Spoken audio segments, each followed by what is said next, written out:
Chers amis, c'est l'angoisse du temps qui passe qui nous fait parler du temps qu'il fait. Cette nuit-là, je sais pas ce qui m'a pris, justement je lui parlais, l'inspi est venu et je me suis mise à écrire. J'ai posé quelques mots, assemblé quelques rimes sans véritable but ou ligne de mire. Laissez-moi vous faire une démo, ce n'est pas le moment de pâlir, écoutez ça sans juger, ensuite vous retournerez à vos délires. Je voulais que pour une fois, vous sentiez que je suis heureux, mais je me doute bien que pour mentir, il faut être talentueux. Moi, si je me défoule dans mes lyriques, c'est parce que je suis malheureux.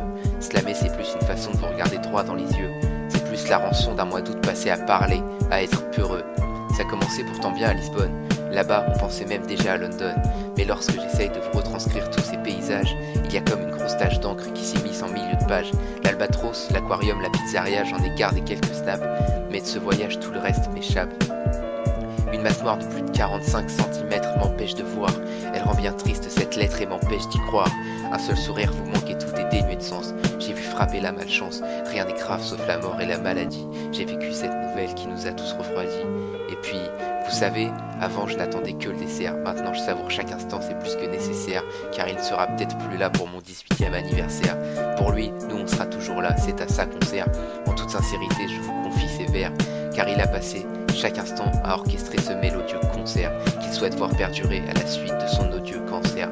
Pendant ce temps, je slame, effectivement, je pars dans tous les sens. J'ai ma trame, les idées fusent à temps de partout et sans véritable cadence. Y a un fil conducteur, c'est que le tout finit par être triste. Aujourd'hui, j'ajoute le numéro 7 à la playlist.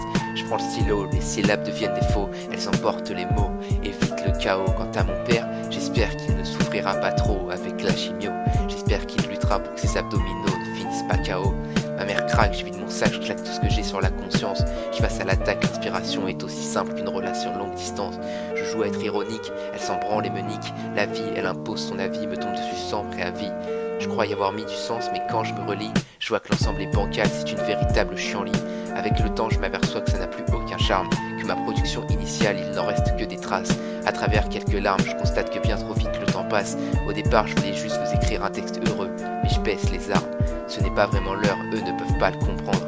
À table, je dois déjà vous laisser. Faut que je descende passer un moment agréable en famille.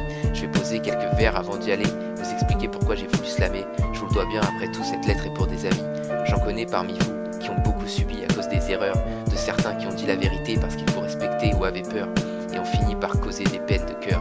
Si je remplis chaque espace jusqu'à ce que ma feuille soit pleine, puis si je passe du gribouillis à une phase de rédaction, car crois-le ou non, il a fallu travailler mes rimes pour en arriver à cette diction. Ce n'est pas pour que tu éprouves de la compassion, mais pour que tu relativises. Il y a toujours une personne qui s'enlise dans la merde, qui tisse bien plus que toi. À ce propos, merde, c'est peut-être le mot que tu cherchais pour qualifier ce que je fais, et peut-être que je perds mon temps à raconter tous ces faits, mais essaye juste un instant de te poser et d'écrire, et tu verras par toi-même que ça peut engendrer du plaisir. Le slam t'incite à trouver la bonne déclinaison vocale, afin de sortir la poésie des situations même les plus animales. Alors je gratte chaque mot pour découvrir ce qu'il y a en dessous.